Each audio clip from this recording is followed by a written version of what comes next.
ಸವಾಲ್ ಬಂದು ಭವ್ಯ ಮೇಡಮ್ಗೆ. ಮೇಡಮ್ ನಮಸ್ಕಾರ. ತಾವ್ ಹೇಳಿದ್ರಿ ನಮ್ಮ ಹಿಂದೂಗಳು ಭಜನೆ ಹಾಕಿದ್ರೆ ಮನೆ ಮೇಲೆ ಕಲ್ಲು ಹೊಡಿತಾರೆ, ಟೀಮ್ ಕಟ್ಕೊಂಡ್ ಬರ್ತಾರೆ, ಗುಂಪು ಕಟ್ಕೊಂಡ್ ಬರ್ತಾರೆ ಅಂತ. ದಯವಿಟ್ಟು ಎಲ್ಲಿ ಆಗಿದೆ ಅದು ಡೇಟಾ ತಾವು ಕೊಟ್ರೆ ಆ ಮನೆಗೆ ಹೋಗಿ ನಮ್ಮ ಎಂಪವರ್ಮೆಂಟ್ ಪಾರ್ಟಿಯಿಂದ ಹೋಗಿ ನಾವು ಅವ್ರ ಜೊತೆ ಭದ್ರವಾಗಿ ಅವ್ರ ಮನೆ ವಾಸ ಕಟ್ಟಡ ಮುಂದ್ಗಡೆ ನಾವು ನಿಂತಿ ಅವ್ರಿಗೆ ಭದ್ರತೆ ಮಾಡ್ಕೊಡ್ತೀವಿ. ಪ್ರಶ್ನೆ ಅನ್ನೋದಕ್ಕಿಂತ ಇದು ನಾನು ಪ್ರಶ್ನೆ ಅಂತ ಕನ್ಸಿಡರ್ ಮಾಡಲ್ಲ. ಸಮಾಧಾನ ಇಲ್ಲ ಇಲ್ಲ, ನಾನು ಇದನ್ನ ಪ್ರಶ್ನೆ ಅಂತ ಕನ್ಸಿಡರ್ ಮಾಡಲ್ಲ. ತುಂಬಾ ಒಳ್ಳೆ ಇನಿಷಿಯೇಟಿವ್ ಇದೆ, ಅದನ್ನ ಮಾಡಿ ಸರ್ ಅಂತ ನಾನು ರಿಕ್ವೆಸ್ಟ್ ಮಾಡ್ಕೊಳ್ತೀನಿ. ಇದು ನಮ್ ಪ್ರಶ್ನೆ, ಇದು RSS ಗೆ ಸಾರಿ, ಇದು ನಮ್ ಕಾಂಗ್ರೆಸ್ಗೆ ಮೈನಾರಿಟೀಸ್ಗೆ ಫುಲ್ ಮಾಡಿದ್ರಲ್ಲ ಸುಮಾರು 2.5 ವರ್ಷದಿಂದ. ನಮ್ ಕೃಷ್ಣ ಬೈರೇಗೌಡಗೆ ನಾವು 1,52,000 ವೋಟ್ ಇಂದ ನಾವು ಗೆಚ್ಚಿರೋದು. ನಾವು ಸುಮಾರು 70 ಮಸ್ಜಿದ್ ಅಲ್ಲಿ ಡಿಸೈಡ್ ಮಾಡಿ ನಮ್ ಮುಸ್ಲಿಂ ಗುರುಜಿಗಳಿಗೆ ಯೂಸ್ ಮಾಡಿ ಕಾಂಟ್ರವರ್ಸಿ. ಹೌದು ಮೇಡಮ್, ಕಾಂಟ್ರವರ್ಸಿ. ಯಾಕಂದ್ರೆ ನೋಡಿ, ನಾವು ಎಲ್ಲ ಹಾಕಿ ವೋಟ್ ನಮ್ ಮುಸ್ಲಿಂ ಗುರುಜಿಗಳಿಗೆ ಕಾಂಗ್ರೆಸ್ ಅವ್ರು ಯೂಸ್ ಮಾಡಿ ವೋಟ್ ತಗೊಂಡು ಅವರು ಯೂಸ್ ಮಾಡಿ ಈಗವರೆಗೂ ವಿಸಿಟ್ ಮಾಡಿಲ್ಲ. ಅವರು ಈಗವರೆಗೂ ಯೂಸ್ ಮಾಡಿಲ್ಲ. ಸುಮಾರು 10 ದಿವಸದಿಂದ ಹೋಗಿಲ್ಲ. ವಸೀಂ ಲಾಟ್, ಫಕೀರ್ ಲಾಟ್ಗೆ ನಾವು ವಿಸಿಟ್ ಮಾಡ್ತಾ ಇದ್. ನಾವು ಆ ಹುಡುಗಿರಿ ಇದಾರೆ ಸುಮಾರು 18 ಇಯರ್ಸ್ ಹುಡುಗಿರಿಗೆ, ಅಲ್ಲಿ ಟಾಯ್ಲೆಟ್ಗೆ ಹೋಗಕ್ಕೆ ಅವರು ಶೇವ್ ಆಗ್ಬೇಕು. ಕಾಂಗ್ರೆಸ್ ಅವರಿಗೆ ಹೋಗಿ ಏನ್ ವ್ಯವಸ್ಥೆ ಮಾಡಿಲ್ಲ ಅವರು. ಸೊ ಅದಕ್ಕೋಸ್ಕರ ಏನ್ ಮಾಡ್ತಾರೆ ಅವರು, ಕಾಂಗ್ರೆಸ್ ಅವರು ಒಂದು ರಿಪೋರ್ಟ್ ನಮ್ಗೆ ಕೊಡಬೇಕು ಅಂತ. ಗೋವರ್ಧನ್ ಅವರು ಅಲ್ಲಿ ಒಂದ್ ನಿಮಿಷ ನಿಮ್ ಪ್ರಶ್ನೆ ಕೇಳೋಕ್ ಮುಂಚೆ, ಗೋವರ್ಧನ್ ಅವರೇ ನೀವು ಕೂಡ ಈ ವಿಚಾರದಲ್ಲಿ ಒಂದಷ್ಟು ಅಂಕಿಅಂಶಗಳನ್ನು ಕಲೆ ಹಾಕಿದ್ರಿ, ವಾಸ್ತವ ಪರಿಸ್ಥಿತಿ ಗಮನಿಸ್ತಿದ್ರಿ. ಕೃಷ್ಣ ಬೈರೇಗೌಡರ ಮೇಲೆ ಸಿಎಂ ಇಬ್ರಾಹಿಂ ಅವರು ಗಂಭೀರ ಆರೋಪ ಮಾಡಿದ್ರು, ಅಲ್ಲಿ ನಿವಾಸಿಗಳು ಆರೋಪ ಮಾಡ್ತಿದ್ದಾರೆ. ಅವ್ರ ರೋಲ್ ಏನಿತ್ತು ಇಲ್ಲಿ, ಏನ್ ಮಾಡ್ತಿಲ್ಲ ಅನ್ನೋದು. ಅದಕ್ಕೆ ಆಮೇಲೆ ನಂದನ್ ಸರ್ ಉತ್ತರ ಕೊಡಿ. ಅಲ್ಲ, ಈಗ ಈ ಕಾಂಗ್ರೆಸ್ ಅವ್ರಿಗೆ ಏನಾಗಿದೆ, ಯಾವ್ದೋ ಅಕ್ರಮ ಬಡಾವಣೆ ಯಾರಿದಾರೋ ಹೊಡೆದಾಕ್ಬಿಡೋಣ ಅಂತೇಳಿ ಹೊಡೆದಾಕ್ಬಿಟ್ಟಿದ್ದಾರೆ.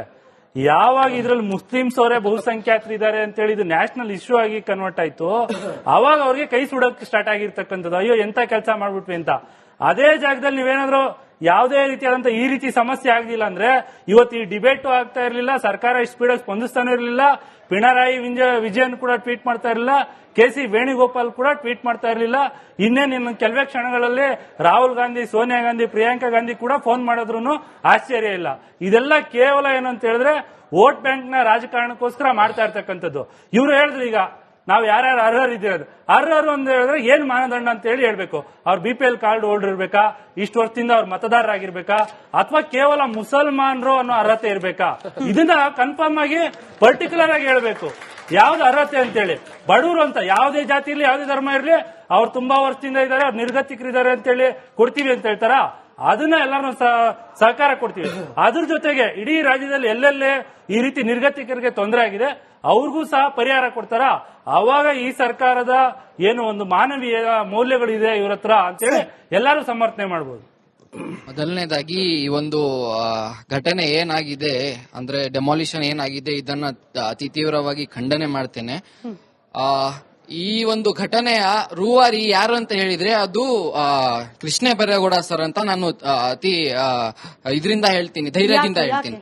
ಹಾ ಮೇಡಮ್, ಯಾಕೆ ಅಂತ ಹೇಳಿದ್ರೆ ಇದೇ ಕೃಷ್ಣ ಬೈರೇಗೌಡ ಸರ್ ಅವರು ಅದ್ಯಾವುದೋ ದೊಡ್ಡ ದೊಡ್ಡ ಪ್ರದೇಶಗಳಲ್ಲಿ ರೋಡಲ್ಲಿ ಏನು ಕೆಲಸಗಳನ್ನ ಮಾಡಿಸ್ತಾರಲ್ಲ, ಆ ಸಿಬ್ಬಂದಿಗಳಿಗೆ ಹೋಗಿ ಆವಾಜನ್ನ ಹಾಕಿದ್ರ, ಒಳ್ಳೇದು ಹಾಕಿದ್ರು, ಅವರು ಕೆಲಸ ಮಾಡ್ತಾ ಇಲ್ಲ ಹಾಕಿದ್ದೀರಾ.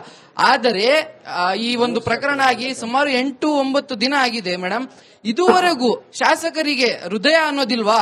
ಅವರು ಭೇಟಿ ಮಾಡಬಹುದಾಗಿತ್ತು, ಅವರ ಪೂರ್ತಿ ಅವರ ಡೆಲಿಗೇಷನ್ ತಂಡವನ್ನ ಕರ್ಕೊಂಡು ಭೇಟಿ ಮಾಡಬಹುದಾಗಿತ್ತು. ಯಾವ ದೊಡ್ಡ ವಿಷಯ ಅವರಿಗೆ ಅಂತ ನಾನು ಪ್ರಶ್ನೆಯನ್ನ ಮಾಡ್ತಾ ಇದ್ದೇನೆ.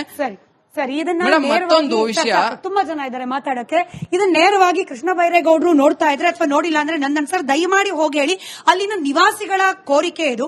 ವೋಟ್ ಹಾಕುವಾಗ ನಾವು ಬೇಕಾಗಿತ್ತು, ಬೀದಿಗೆ ಬಂದಾಗ ಬೇಡವಾ ಅಂತ ಹೇಳಿ ದಯಮಾಡಿ ಅವ್ರಿಗೆ ಪುರ್ಸೊತ್ ಮಾಡ್ಕೊಂಡು ಹೋಗಕ್ ಹೇಳಿ ಸರ್. ಮುಂದಿನ ಪ್ರಶ್ನೆ. ನಿಮ್ MP ಅವರು ಬಂದ್ಬಿಟ್ಟು ಆ ಜಾಗಕ್ಕೆ MP ಅವ್ರು ಬಂದು ಶೋಭಾ ಕರಂದ್ರಾಜ್ ಅವ್ರು ಎಷ್ಟು ಸ್ಟೇಟ್ಮೆಂಟ್ ಕೊಟ್ರು? ಅವ್ರು ಬರೀ ಮುಸ್ಲಿಮ್ಸಿಗೊಂದೇ, ಹಿಂದೂಗೊಂದೇ ಅಲ್ಲ MP, ಎಲ್ಲರಿಗೂ ಸೇರಿ MPನೇ ಅವರು. ಅವ್ರು ಏನ್ ಸ್ಟೇಟ್ಮೆಂಟ್ ಕೊಟ್ರ? ನೀವುಗಳು ಎಷ್ಟು ಲೀಡರ್ಸ್ ಗಳು ಬಂದು ಸ್ಟೇಟ್ಮೆಂಟ್ ಕೊಟ್ಟಿದ್ರೆ ಇಲ್ಲ ಆ ಜಾಗಕ್ಕೆ ಹೋಗಿದ್ರೆ ಲೆಕ್ಕ ಕೊಡಿ ಮೇಡಮ್. ನಮ್ಮ ಪಕ್ಷದ ಸ್ಟ್ಯಾಂಡ್ ವೆರಿ ಕ್ಲಿಯರ್ ಈ ವಿಚಾರದಲ್ಲಿ, ಆಯ್ತಲ್ಲ. ಅಕ್ರಮ ವಿಚಾರ ಅಂತ ಬಂದಾಗ ಜಾತಿ ಧರ್ಮ ಅನ್ನೋದು ಬರಲ್ಲ, ಸರ್ಕಾರ ಅದ್ರ ಕೆಲಸ ಅದು ಮಾಡಬೇಕು. ಅಟ್ ದ ಸೇಮ್ ಟೈಮ್ ಮಾಡ್ಬೇಕಾದ್ರೆ ಅಕ್ರಮ ಮಾನವೀಯತೆ ಎರಡನ್ನೂ ಬ್ಯಾಲೆನ್ಸ್ ಮಾಡುವಂತ ಕೆಲಸ ಮಾಡ್ಬೇಕಷ್ಟೇ. ಇದನ್ನ ನಮ್ಮ ನಾಯಕರು ಹೇಳಿರೋದು. ಇವತ್ತು ಡೆಮೊಲಿಷನ್ ಆಗಿರ್ತಕ್ಕಂಥದ್ದು, ಇವತ್ತು ಕಾಂಗ್ರೆಸ್ ಸರ್ಕಾರ ಅಂತಕ್ಕಂಥ ತೊಟ್ಲು ತೂಗೋದು ಅದೇ, ಮಗು ಜಿಂಟೋದು ಅದೇ ಕೆಲಸ ಇವತ್ತು ಮಾಡಿರ್ತಕ್ಕಂಥದ್ದು. ಈ ಒಂದು ಮಾನವೀಯತೆಯ ದೃಷ್ಟಿ ಇರ್ತಕ್ಕಂಥದ್ದು ಇರೋದೇ ಆಗಿದ್ರೆ ಪ್ರಪ್ರಥಮದಲ್ಲೇ ನೋಡ್ರಪ್ಪ ಈ ತರ ಹಿಂಗಾಗಿದೆ, ಅವತ್ತಿಂದ ಸ್ಟೇಟ್ಮೆಂಟ್ ಅನ್ನು ಕೊಟ್ಟಿದ್ದೀವಿ, ಮನವಿಯನ್ನ ಕೊಟ್ಟಿದ್ದೀವಿ, ಪರಿಹಾರ ಆಗಿಲ್ಲ, ಮುಂದೆ ಇಟ್ಕೊಂಡು ನೇರವಾಗಿ ಮಧ್ಯಾಹ್ನದ ಬಂದು ಅವರು ಡೆಮೊಲಿಷನ್ ಮಾಡಿದ್ರೆ ಯಾವುದೇ ರೀತಿಯಾದಂತಹ ತೊಂದರೆ ಆಗ್ತಿರ್ಲಿಲ್ಲ. ಇದು ಮುಸಲ್ಮಾನರಲ್ಲಿ ಇದ್ದಾರೆ ಅಂತ ಹೇಳಿ ಗೊತ್ತಾಗಬೇಕಾಗಿದ್ದು ಕಾಂಗ್ರೆಸ್ ಸರ್ಕಾರಕ್ಕೇನೆ. ಮುಸಲ್ಮಾನರು ಇದ್ದಾರೆ ಅಂತ ಗೊತ್ತಾದ ಮೇಲೂ ಕೂಡ ಬುಲ್ಡೋಜರ್ ಹೊರಡಿಸುವ ನಿರ್ಧಾರ ತಗೊಂಡಿದ್ದು ಕಾಂಗ್ರೆಸ್ ಪಕ್ಷ. ಯಾವಾಗ ಕೇರಳದ ಇಂಟರ್ಫಿಯರೆನ್ಸ್ ಆಯ್ತು, ಈಗ ಮುಸಲ್ಮಾನರ ಮೇಲೆ ಮಮಕಾರ, ಅಂದ್ರೆ ಮುಸಲ್ಮಾನರನ್ನ ಕಾಂಗ್ರೆಸ್ ಪಕ್ಷ ಯೂಸ್ ಮಾಡ್ಕೊಳ್ತಿದೆ ಅನ್ನೋದು ಅವರ ಆರೋಪ. ನೋಡಿ ಮೇಡಮ್, ಕಾಂಗ್ರೆಸ್ ಸರ್ಕಾರ ಬಂದ್ಬಿಟ್ಟು ಮುಸಲ್ಮಾನರಿಗೆ ಯೂಸ್ ಮಾಡಿರೋದು 100%. 70 ವರ್ಷದಿಂದ ಕಾಂಗ್ರೆಸ್ ಸರ್ಕಾರ ಯಾರು ಸಿಎಂ ಇರ್ಲಿ, ಯಾರು ಪ್ರೈಮ್ ಮಿನಿಸ್ಟರ್ ಇರ್ಲಿ, ಕಾಂಗ್ರೆಸ್ ಇರುವಾಗ ಅವರು ಯೂಸ್ ಮಾಡಿರೋದೆ. ಇವ್ರು ಯೂಸ್ ಮಾಡ್ತಾ ಇರ್ಲಿಲ್ಲ ಅಂದ್ರೆ ಏನೇನ್ ಇವರು ನಮ್ಗೆ ಬೇಡಿಕೆಗಳು ವಾದವನ್ನು ಮಾಡಿದ್ವಿ. ರೀಸೆಂಟ್ಲಿ ಬಿಜೆಪಿ ಅವರು 2B ರಿಸರ್ವೇಶನ್ ನಮ್ಮಿಂದ ಕಿತ್ಕೊಂಡ್ರು.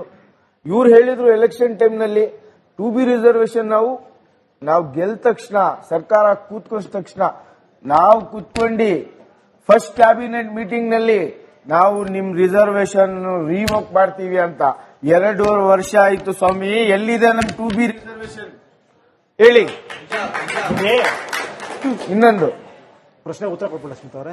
ಬಿಜೆಪಿ SDP ಅವರು ದಕ್ಷಿಣ ಕನ್ನಡದಲ್ಲಿ ಎಷ್ಟು ಗ್ರಾಮ ಪಂಚಾಯತಿ, ಎಷ್ಟು ಪಟ್ಟಣ ಪಂಚಾಯತ್ ಅಲ್ಲಿ ಬಾಯ್ ಮಾಡ್ಕೊಂಡು ಅಧಿಕಾರ ನಡೆಸ್ತೀರ ಅಂತ ಅದ್ರ ಫಸ್ಟ್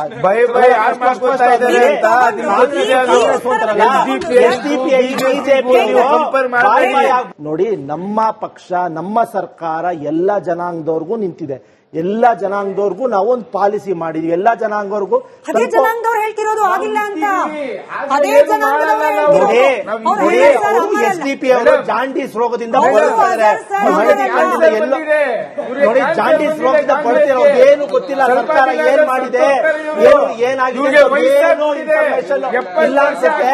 ಇವಾಗ ನೀವ್ ಹೇಳಿದ್ರಿ ಆನೆ ತುಳಿದಾಟದಾಗ್ಲಿ ಅಥವಾ ಕೇರಳದಲ್ಲಿ ಏನೇ ಸಮಸ್ಯೆಗಳಾಗ್ಲಿ ಇಲ್ಲಿ ಅವ್ರು ಪ್ರೆಷರ್ ಹಾಕ್ತಾ ಇದಾರೆ ಅಂತ.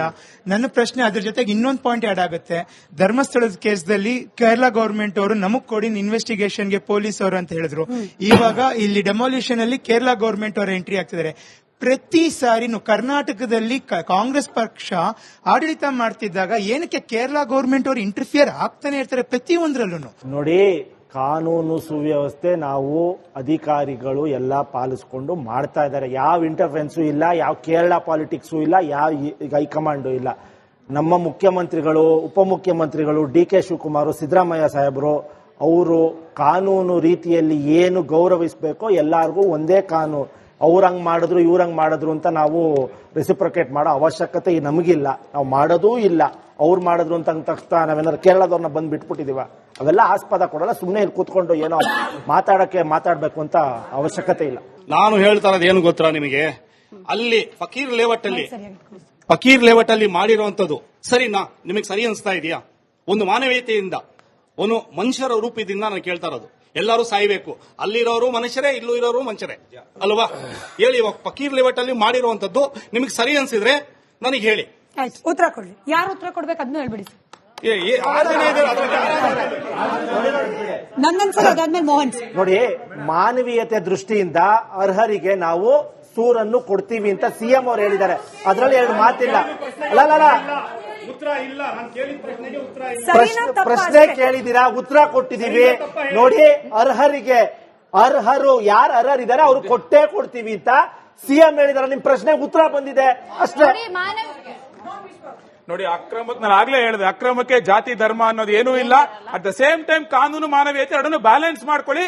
ಎಲ್ಲಾ ಧರ್ಮದವ್ರಿಗೂ ನೀವಾಗ್ಲೇ ಹೇಳ್ದಂಗೆ ಎಲ್ಲೆಲ್ಲಿ 343 ಎಕರೆ ಎಂಕ್ರೋಚ್ಮೆಂಟ್ ಡೆಮಾಲಿಷ್ ಮಾಡಿದಿರ ಗೊತ್ತಾ, ಎಲ್ಲಾರ್ಗು ನಾಳೆ ಬೆಳಗ್ಗೆ ಪರಿಹಾರ ಕೊಡುವಂತ ಕೆಲಸ ಮಾಡಿ. ಇದು ನಮ್ಮ ಆಗ್ರಹ. ಮೇಡಮ್, ಮಾನವೀಯತೆ ನೋಡ್ಲಿಕ್ಕೆ ಹೋದ್ರೆ ಹಾಗೆ ಎಲ್ಲರೂ ಬರ್ತಾರೆ. ನೆಕ್ಸ್ಟ್ ಇದು ನಾವು ಹೇಳ್ತೀವಿ JCB ಅಂತ, ಜನತಾದಳ, ಕಾಂಗ್ರೆಸ್, ಬಿಜೆಪಿ ಇವರೆಲ್ಲ ಒಂದೇ ಹಾವು ದೇಹ, 3 ತಲೆ. ಇವ್ರ ಮೇಲೆ ಅಪರಾಧ ಮಾಡೋದು, ಇವ್ರು ಅವ್ರ ಮೇಲೆ ಅಪರಾಧ ಮಾಡೋದು. ಒಬ್ಬ ವ್ಯಕ್ತಿಗೆ ಅಪರಾಧಿ ಇದ್ರೆ ಅವ್ನಿಗೆ ನೇಣು ಹಾಕುವ ಸಮಯದಲ್ಲಿ ಅವ್ನ ಕೊನೆ ಆಸೆ ಕೇಳ್ತಾರೆ, ಏನಪ್ಪ ನಿನ್ ಕೊನೆ ಆಸೆ ಇದೆ ಅಂದ್ಬಿಟ್ಟು. ಇಲ್ಲಿ ಫಕೀರ್ ಲೇಔಟ್ ಅಲ್ಲಿ ಯಾಕೆ ಕೊನೆ ಆಸೆ ಅವ್ರು ಕೇಳಿದ್ದಾರೆ?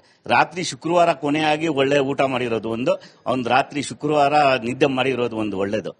ಬೆಳಗ್ಗೆ 4:30 5 ಅವರು ಸುಖಾನೇ ಹೋಯ್ತು. ನೀವೆಲ್ಲ ಹೋಗಿದ್ರಿ ಸರ್?